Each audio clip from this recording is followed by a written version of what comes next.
Bonjour les amis, alors la plupart de vous ne me connaissent pas, j'aurais préféré que ça reste comme ça. Je suis Maître Yoda, l'ex-coach de Lorenzo Becker. Et je suis désolé, je fais juste la vidéo avec un iPhone parce que je n'ai pas les moyens techniques de Lorenzo. Je n'ai pas un ami directeur de production à France Télévisions qui m'aide pour faire mes montages. On y reviendra un petit peu tout à l'heure sur cette personne qui est assez proche de Lorenzo, je pense que ça va vous amuser. Voilà, donc Lorenzo Becker. Alors, qu'est-ce que je vais pouvoir vous dire? Il y en a, hein. Il y en a. Alors, qu'est-ce qui s'est passé? On va partir du début, hein. Je suis parti aux États-Unis l'an dernier, il y a un petit peu plus d'un an. Je suis parti 4 ou 5 semaines à Dallas, au Texas, faire un petit pèlerinage au Metroflex à Arlington, la salle de Branch Warren. Et comme vous, j'ai regardé les vidéos de Lorenzo Becker. Je me dis, putain, ce mec-là, c'est bien quand même ce qu'il fait et tout, c'est sympa et tout. Et je lui écris en lui disant, j'aime bien ce que tu fais, j'aimerais bien qu'on se rencontre et tout.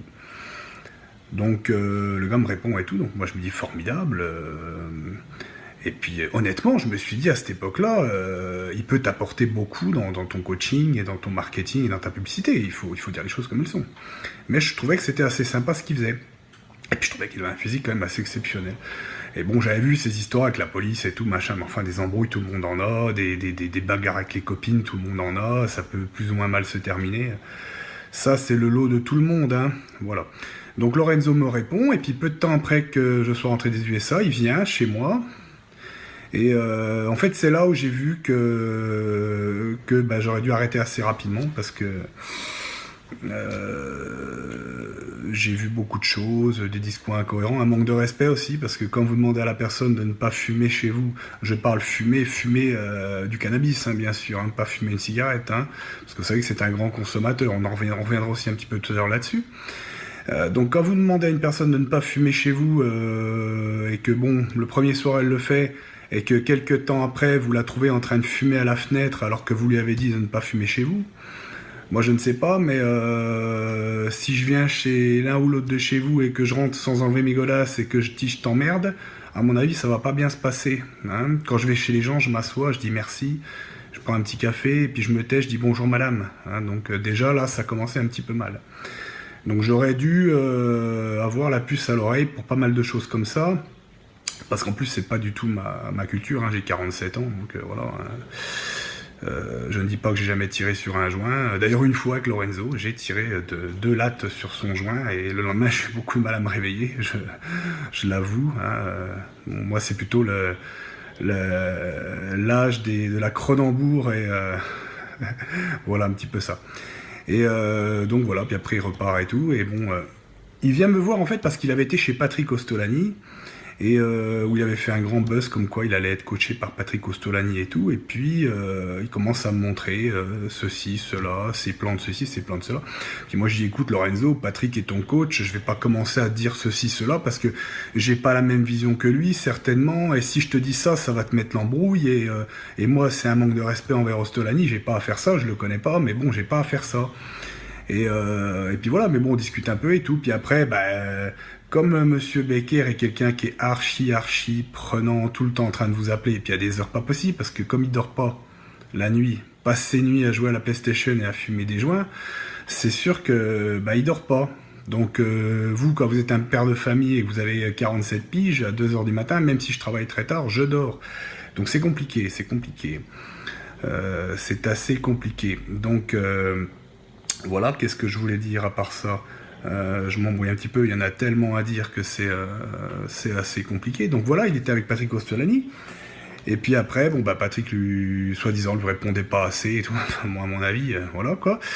Et puis, on commence à se rapprocher et tout. Alors il me dit, j'ai pas de logement, ceci. Enfin, je voudrais pas rester chez moi avec mon ami pour ma prépa et tout. Donc à ce moment-là, commence à voir avec une personne qu'on connaît pour essayer de trouver un logement pas très loin de chez moi, de façon à ce que je puisse l'avoir dans la main. C'était 8 mois avant, hein, l'Arnold, parce que quand il vous dit que j'étais juste là pour fignoler, on peut en parler, on va rigoler, hein, on va rigoler. Quand le monsieur ne connaît même pas le nom d'une molécule, ne sait même pas de quoi il parle, et il vous dit que voilà, non, mais c'est pris en main depuis le début, hein, quand on le voit en photo dans les sous-sols de son ami producteur de télévision dont on reparlera tout à l'heure. il est obèse, hein, c'est absolument horrible. Bon, c'est selon ce qui s'est passé avant, hein, ça arrive à tout le monde. Hein. L'année dernière à France IFBB, j'étais assez grassouillet, on va dire. Hein. J'avais un peu lâché les chevaux. Voilà. Et donc qu'est-ce que je disais? C'est un peu décousu ma conversation. Là, on se renseigne pour qu'il puisse avoir machin, un appartement, une salle, tout ça. Donc moi, je commence à dire aux gens, ouais, il va venir, on va s'entraîner là, il va faire comme ça et tout et tout. Et monsieur, la veille, m'appelle, je ne viens pas. Ah ben non, je ne viens pas. Je vais faire bûcheron. Je vais gagner des milliers d'euros en faisant bûcheron. Alors là, déjà, j'ai rigolé parce que déjà, je suis d'origine yougoslave slovène, donc je suis issu d'une famille de bûcherons, donc je sais ce que c'est que le bûcheronnage. Déjà, on ne gagne pas 5000 euros par mois. Hein. Puis pour être bûcheron, il faut se lever, puis il faut y aller. Hein. Donc connaissant le loustic, on rigole. Je commence à m'embrouiller, ça commençait déjà à gueuler, parce que on est passé pour des baltringues envers les gens avec qui on s'était engagé. J'avais commencé à parler, j'aurais peut-être pas dû, on est passé pour des baltringues. Voilà. Et alors, il est parti faire bûcheron, et puis bon, il a commencé 2-3 coups là-bas et tout. Puis une nuit, il m'appelle, donc ça c'est pour les gens qui l'ont hébergé. Pour les gens qui l'ont hébergé, écoutez bien, parce que j'ai une petite info pour vous, c'est les poissons de votre petit garçon, les poissons. Donc Monsieur Becker m'appelle à 2h du matin, il était mort de rire, il me dit j'ai pas pu aller pisser jusqu'au chiottes, j'ai pissé dans l'aquarium, et tous les poissons sont crevés. Et le ptio, quand il s'est levé le lendemain matin, il pleurait, parce que les poissons étaient crevés. Et il me dit ça, moi, qui suis un protecteur de la nature et tout. Et là, c'est encore une erreur de ma part. On lui dit, espèce de con, t'es vraiment un enculé et tout. J'ai rien dit. J'ai laissé glisser. Je me suis dit, écoute, Christophe, tu auras peut-être à le changer. On verra comment ça peut se passer, quoi. Je n'ai rien dit du tout. Et voilà, donc dédicace aux gens, vos poissons, ils sont pas morts d'une maladie bizarre, quoi. Hein, ils sont morts parce que Becker a pissé dans l'aquarium, hein, tout simplement. Et après, il m'appelle aussi, il me dit, j'ai été obligé de partir de chez eux, parce qu'évidemment, ça a dû chauffer. Hein, parce que ça, il est un peu comme les puces, il saute de personne en personne, il pompe, puis quand il n'y a plus rien à pomper, il se barre. Ouais. Et quand ce monsieur est parti, m'a appelé une fois en pleine nuit, il m'a dit, il faut que j'y aille, je me barre, parce que le petit, il s'est mis après moi, parce qu'en fait, le gamin était comme un petit animal, en fait. Le petit gamin, il a senti que ça puait, tu vois. Il a senti que le mec, il puait, tu vois. Que c'était pas bon du tout, tu vois. C'est ça qu'il a senti, le gamin. Et le gamin le harcelait. Et il m'a dit, il a fallu que je parte parce que j'allais faire du mal au gamin. Et de la façon dont il me l'a dit, je peux dire aux gens, là, chez qui il était hébergé, que vous êtes peut-être passé à côté de quelque chose de plus grave. Moi, je peux vous le dire parce que les tendances psychopathiques de ce type-là sont quand même bien avérées, hein. Voilà un petit peu le truc. Hein. Donc voilà, donc monsieur revient, il part. Et après, il était hébergé à Paris. Donc là, il est resté 6 mois à Paris. Alors là, c'est la petite parenthèse, on va rigoler. Parce que monsieur Becker raconte qu'il a fait un héritage, que ceci, que cela. Non, pas du tout. Pas du tout. Vous trouvez des vidéos sur le net quand il a à peu près 16 ans. Il suffit de taper Lorenzo Becker nude. Hein, vous allez trouver les vidéos.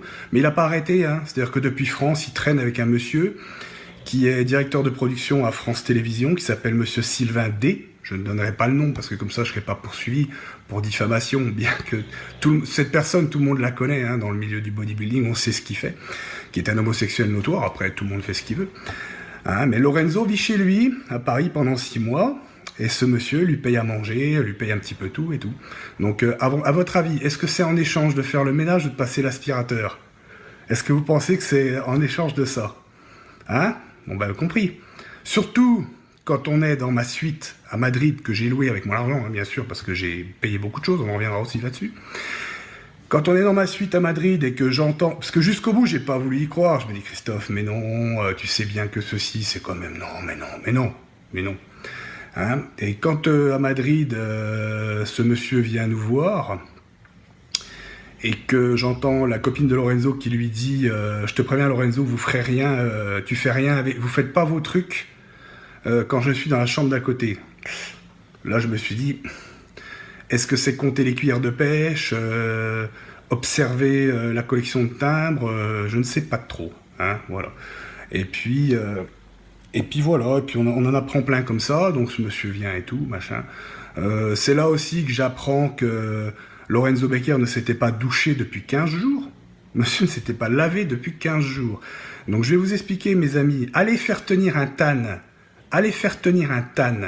sur un type qui a la peau archi pourrie, l'organisme archi intoxiqué par du cannabis à 20 joints par jour, et qui en plus ne s'est pas lavé depuis 15 jours, qui ne s'est pas épilé, parce que le soir de l'Arnold, à 1h30 du matin, je lui avais dit d'aller se faire épiler la semaine, de tirer les poils pour que ça arrache les pores de la peau, pour faire des gommages et tout ça. Hein, je lui avais dit, au lieu de faire ça, monsieur n'a rien fait. Donc à 1h30 du matin, à la veille de l'Arnold, je lui dis, Lorenzo, où il est ton rasoir? Parce que là, je sens que ça va pas aller. Je ne l'ai pas pris. Alors je prends mon gilet de triple lame et je suis dans la douche à 1h30 du matin en train de lui tenir le moitié la queue et de le raser et de l'épiler pour le lendemain. Jusque-là, c'est allé, mes amis, jusque-là. Monsieur ne prend pas de douche pendant 15 jours. Alors, je me suis demandé, faut rigoler, je me suis dit peut-être qu'il n'a pas pris de douche pendant 15 jours quand il était avec son ami, parce que le fait qu'il pue et qu'il soit crado, eh ben, peut-être que ça mettait un petit peu l'autre à distance, quoi. Vous voyez ce que je veux dire? C'était peut-être un petit peu une méthode d'autoprotection, voilà. C'est assez pourri hein, de dire des choses comme ça, mais pourtant je peux vous dire que c'est la vérité. Beaucoup de gens me connaissent, savent que je suis une personne qui suis droite. J'ai un gros vécu, j'ai un gros passif, j'ai fait énormément de conneries dans ma vie. J'étais un petit con, j'ai tapé la tête dans les murs, mais ce qu'il y a, moi, c'est que j'avais un bon fond. C'est-à-dire que j'aurais pas piqué de l'argent à un aveugle. Hein, comme Lorenzo qui s'amusait à me dire que quand il avait 15 ans, ce qu'il s'amusait à faire, c'était piquer de l'argent à des vieilles pour s'acheter ses premières vitamines. Ça ne me fait pas rire du tout. Pas rire du tout.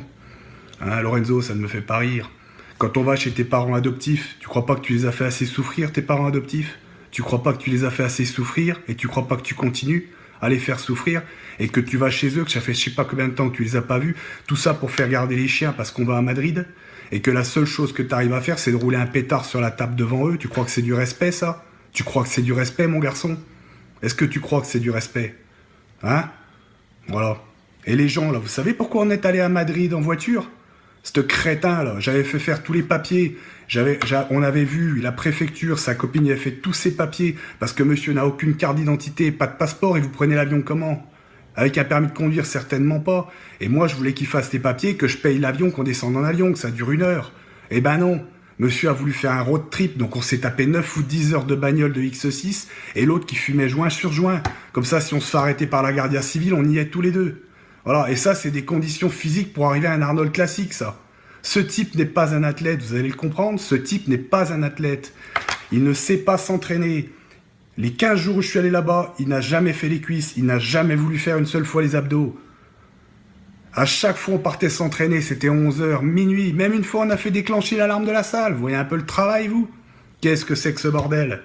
Le type, la diète, nul en diète, impossible de lui faire tenir une diète.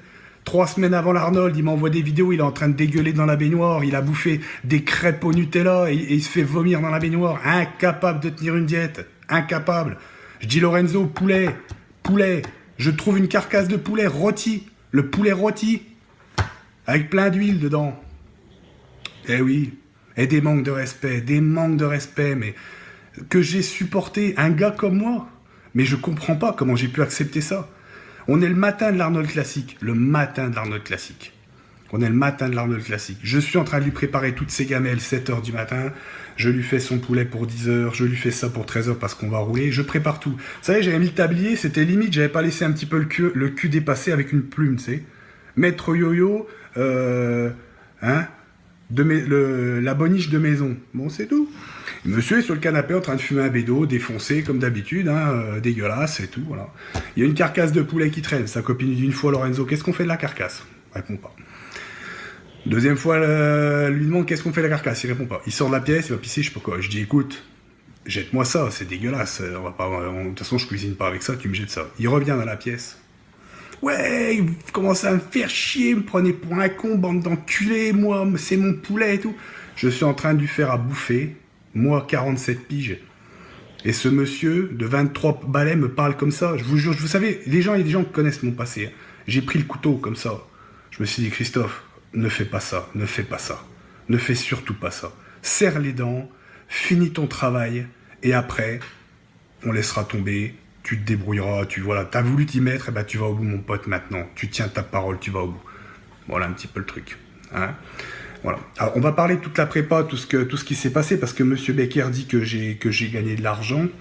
Alors, il faut savoir que les 9 mois de coaching que j'ai fait avec lui, ça a été gratuit, hein, il n'a pas payé, parce que monsieur ne veut pas payer de coach, mais bon, moi je ne l'ai pas fait payer, pourquoi? C'est moi qui ai décidé, parce que je me suis dit, ça m'a apporté de la publicité.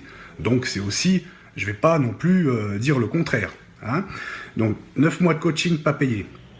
J'ai pris 15 jours de congé Pour aller passer avec lui à Toulouse, j'ai loué un appartement. Donc 15 jours de manque à gagner puisque j'ai pas travaillé. Hein, et moi je travaille, je suis un entrepreneur. Hein, donc si je travaille pas, j'ai pas de sous qui rentrent. Hein, voilà, 15 jours. Le voyage à Madrid. L'appartement à Madrid. Et plusieurs milliers d'euros de ce que vous savez dont on a besoin quand on est bodybuilder à ce niveau. Où je prenais, je disais mais non t'inquiète pas, je vais m'arranger. Et j'arrangeais. Des milliers d'euros j'ai foutu là-dedans, des milliers et des milliers d'euros. C'est de ma faute, hein, je suis un con, j'ai voulu investir, voilà. J'ai eu une centaine de demandes de coaching par rapport à ça, honnêtement j'ai gardé 10 personnes. Sur les 100 personnes, c'était des IS, des gamins de 16 ans, voilà, c'était que ça, donc ça m'a rien apporté du tout. Donc là, vous voyez, mes j'aime, ils descendent un petit peu sur mon site, il y en a d'autres qui reviennent, vous savez, voilà, hein, de toute façon. Je vous dis, des vidéos comme ça, avec des histoires comme ça, de toute façon, c'est... Même que je vous le présenterai comme étant un pédophile, il y en a certains qui diront que c'est un mec bien, puis il y en a d'autres qui voudront le tuer. Donc ça changera rien du tout, ça va faire qu'alimenter la polémique. Mais bon, à un moment, il faut bien quand même que je me montre un petit peu comme je suis, que les gens, vous voyez, voient un petit peu comme je suis, avec mes 120 kilos, parce qu'il y a quand même beaucoup de petits kékés qui parlent derrière le clavier, puis il faut savoir que quand ils vont être en face de moi, ça va se passer autrement. Et là, ce sera plus la peine de dire « Je m'excuse, maître Yoda. Je viens ce week-end à Colmar. Je viens ce week-end à Colmar. Sans problème. Sans problème. Hein? Je refuse pas. Je suis un samouraï, j'y vais. Hein. Donc vous allez voir. Je vous préviens de suite. Le premier connard qui va venir me parler de travers, je peux vous le dire, ça va bien se passer. Hein. Faut quand même pas me prendre pour ce que je ne suis pas. D'accord? Voilà, c'est juste ça. Ça, c'est une petite parenthèse, c'est parce que je commence à m'énerver, ça monte un peu au cerveau. J'ai pas bouffé depuis hier soir. Hein, donc voilà. Et on a encore plein de trucs hein, sur cette histoire de sponsoring. Alors après, on va parler de l'Arnold Classic. Qu'est-ce qui s'est passé à l'Arnold Classic? Bah déjà, Becker, il a saboté son Arnold, parce qu'il savait très bien que de toute façon, il ferait une place de merde. Quoique, parce que... je ne sais pas si vous voyez la vidéo, quand il est dans le parking du sous-sol, là, chez son ami monsieur machin, là, vous savez, monsieur, je te donne de l'argent et tu me... Hein, et ben quand il est dans ce parking-là, et après, quand il est dans la chambre d'hôtel... J'estime qu'il y a quand même un beau travail. Il arrive à 1m70, 95 kg sec. Et je peux vous dire qu'il en a fait des conneries hein, pendant la prépa. Hein, des trucs de travers, il savait pas, il oubliait de prendre des trucs, c'était du grand n'importe quoi. Je pense qu'au bout du compte, c'est pas trop mal. Bon, il manque de cuisses, les abdos sont pas là. Mais bon, voilà. Il faut quand même dire que c'est un gars qui a un bon physique, très très doué, une belle génétique.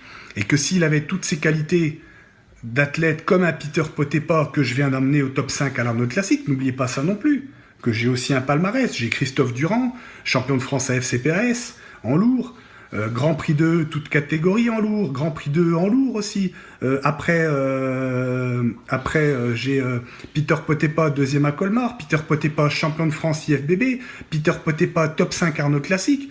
Alors, qu'est-ce que viennent foutre ces mecs-là me chercher si je suis une baltringue, quoi? C'est ça que je comprends pas, il y a quelque chose qui va pas quelque part. Hein? Voilà un petit peu. Donc je peux vous dire que ce gars-là, s'il avait les qualités d'un Potepa, que je puisse le driver et parler avec lui comme avec Peter, mais en 1 an et demi, il est pro ce type, c'est sûr. Alors que là, je vous le dis mes amis, moi ce que je dis à monsieur Becker, c'est calme-toi Lorenzo, reste tranquille, et puis au bout d'un moment, entraîne-toi, reprends la diète, reprends tout, puis gagne-nous quelque chose, un petit peu quelque chose. Parce que tu as été champion de France, t'étais...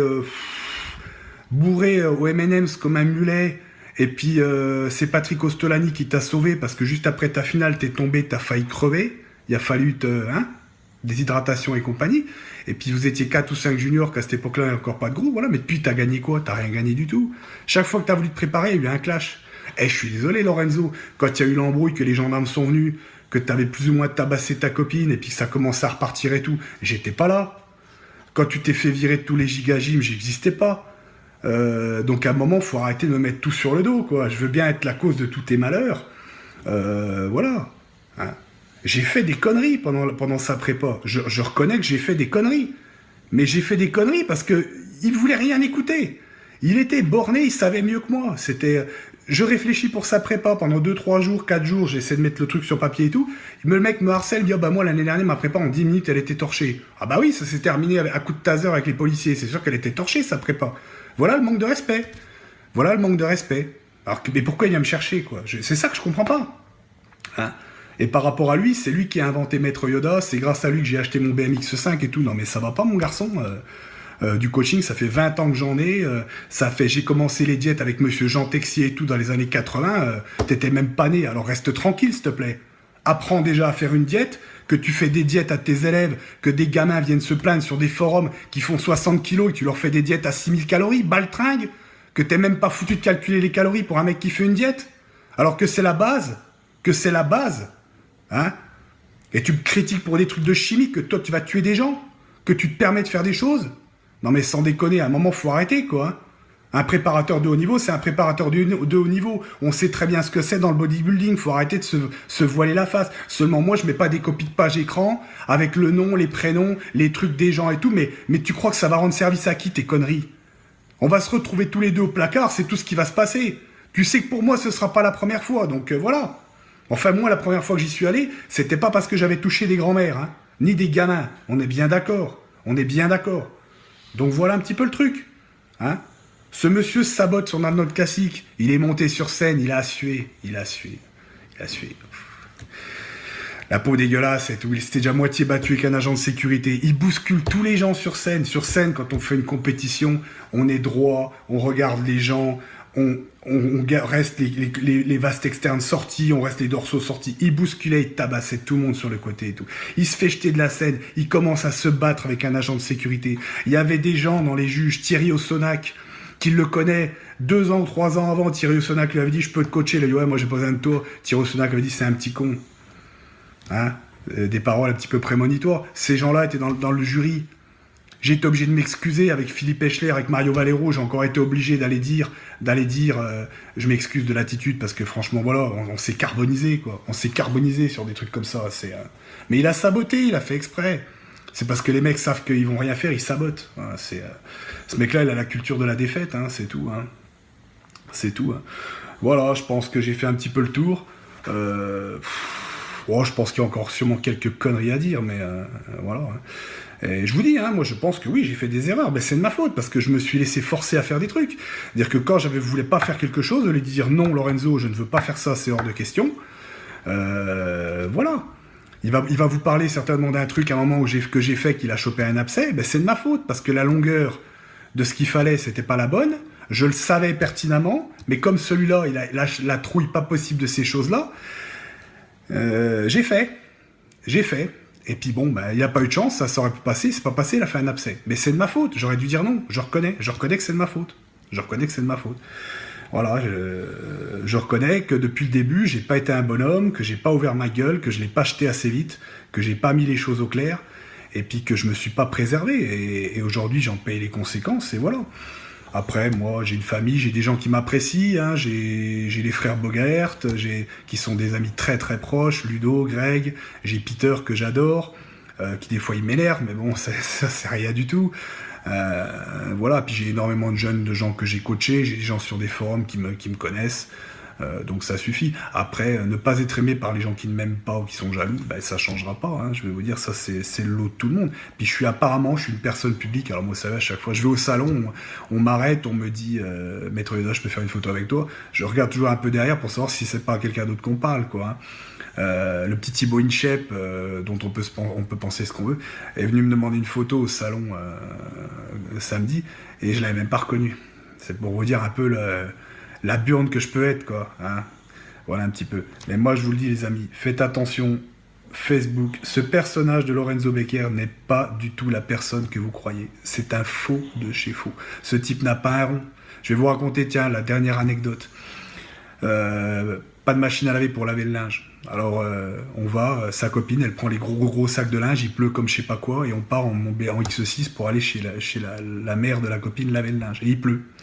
Bah, vous croyez que ce con, il descendrait de sa bagnole avec son bédo pour aider sa copine? Bah non. Qui c'est le bonhomme qui descend? Bah ouais, j'ai 47 ans, je suis un bonhomme, je suis macho, tout ce que tu veux. Bah je descends, puis je prends les sacs, et puis je les tends à sa copine, parce que la pauvre, il faut qu'elle saute la barrière. Mais lui, il bouge pas de la voiture. Parce que nous, on est des larbins. Voilà, ce genre de truc. Et puis voilà la connerie, vous allez voir le Yoda, la saloperie que c'est Yoda. Avant de partir, j'ai failli aller à Darty pour lui acheter une machine à laver. Je me suis dit, ça va lui faire plaisir, je vais lui acheter une machine à laver, elle pourra laver son linge et tout ça. Voilà. Hein. Donc, voilà. Cette personne n'est pas la personne que vous croyez. Alors moi, je vous dis, Je suis capable de faire des erreurs. Bon, maintenant, je progresse quand même pas mal, hein, puisqu'il y a des athlètes de haut niveau qui sont à mon écoute. Je leur fais gagner quand même des belles petites choses.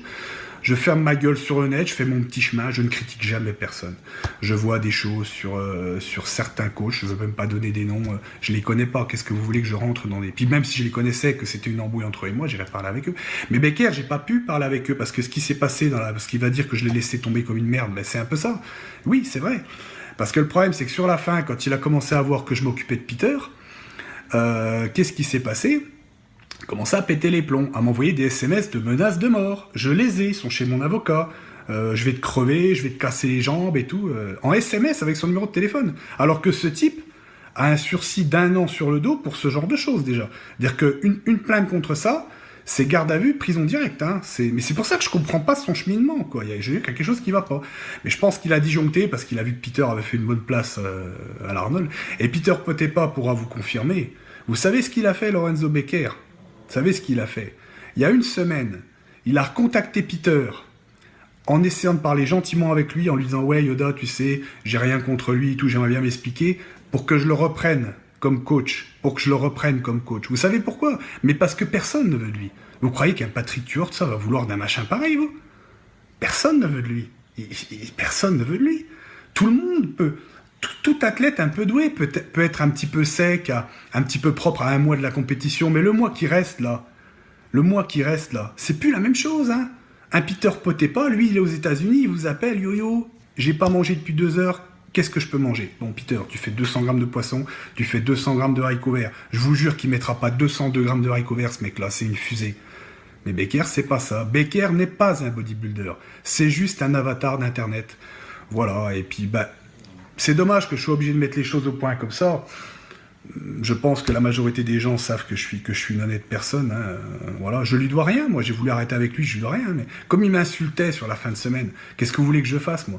J'essaie de répondre à un gars que j'essaie de m'expliquer avec lui, de dire de se calmer, et il m'insulte. À la fin, je vais quand même pas baisser ma culotte pour aller chez lui et me faire enfiler, quoi. Hein, donc voilà, c'est pas possible. À un moment, j'ai tout coupé, je l'ai bloqué partout, quoi. C'était plus possible. C'était des pages et des pages de menaces de mort et d'insultes. Il n'y a pas de communication possible avec un taré pareil. Vous voyez bien la vidéo, vous voyez pas un peu la vidéo, le cyclotimique que c'est, le gars qui se rase le crâne, qui fait n'importe quoi. Ça ressemble à rien, quoi. Vous voyez bien mon ton posé, quand même, je sais pas. Bref. Bon, je vais pas dire que je suis pas touché, parce que je suis touché, hein, ça fait, j'ai pas mangé depuis 24 heures, ça va encore faire rigoler certains, ils vont me dire crève et tout. Je sais que la vidéo va rien arranger, mais il faut quand même que je contre-attaque, hein, les amis, je peux pas laisser comme ça, je peux pas laisser ça comme ça, hein, parce que là c'est trop grave quand même. Hein, et puis voilà, mais Lorenzo, on va y aller tous les deux, hein, tu vas voir, hein, grâce à tes conneries, hein, ça tu peux t'y attendre. Hein. Peut-être que t'en as rien à foutre, mais on va y aller tous les deux. Hein. Donc... je te confirme, hein, en prison, c'est long pour aller au sport. Hein, il faut faire des demandes et tout. Hein, on risque de perdre du poids, hein, je te le dis tout de suite. On va sortir, on fera men's physique minimum, hein, voire en dessous. Hein. Voilà, ah, c'est une petite touche d'humour. Bon, je vais poster ça. Je sais pas si je fais bien, je sais pas si je fais pas bien. On me l'a conseillé, on m'a dit yo, quand même, te laisse pas faire parce qu'il faut que les gens sachent que tu es quelqu'un de bien et que voilà. Comme je vous dis, je commets des erreurs, je fais des bêtises, mais sur l'honnêteté, on peut pas me clasher là-dessus. Je donnerai ma chemise, je l'ai fait pour Becker, je lui ai avancé beaucoup, je l'ai sponsorisé. Il l'a dit lui-même, il l'avait dit, hein, que j'avais tout payé, que j'étais le meilleur des coachs. J'ai pas tout payé, mais que j'ai payé beaucoup de choses et que j'étais le meilleur des coachs. Puis là, d'un seul coup, je suis devenu une crevure. Donc, je sais pas, ça devrait vous mettre un petit peu la puce à l'oreille aussi, quoi. Voilà, allez, la bise à tout le monde. J'ai du travail, hein, les likes continuent à monter, j'ai du coaching, ça se passe bien. Donc on va continuer comme ça, en espérant que les choses se calment. Moi je dis à Lorenzo, j'ai retiré les photos, apparemment il voulait que je retire les photos de mon site, je les ai retirées. Je ne dirai plus dans mon annonce d'accueil que j'étais son coach, à la limite s'il veut. Et puis, s'il arrête ses conneries, moi j'arrête aussi, c'est pas un souci, hein, je lui en veux pas. Hein. Je sais qu'au fond de lui, il est malheureux. Voilà, c'est vrai qu'il a eu une enfance terrible, mais à un moment, faut se rendre à l'évidence, quoi. Moi aussi, hein, je vais vous dire, voilà, quoi. Ma mère se barrait à poil dans la rue et mon père était absent, donc voilà, on va pas tous chialer, les gars. Hein, on a tous eu des problèmes de jeunesse et tout. Hein. Donc voilà, hein, mais je pense que s'il continue comme ça, on va avoir une nouvelle assez désagréable d'ici quelques temps. Il va avoir un problème, quoi. Donc c'est pas souhaitable, hein, c'est jamais souhaitable. Voilà, allez, je vous laisse, et puis bonne continuation, mais c'est quand même assez dommage de faire basculer le bodybuilding dans une voie comme ça. Allez, à plus.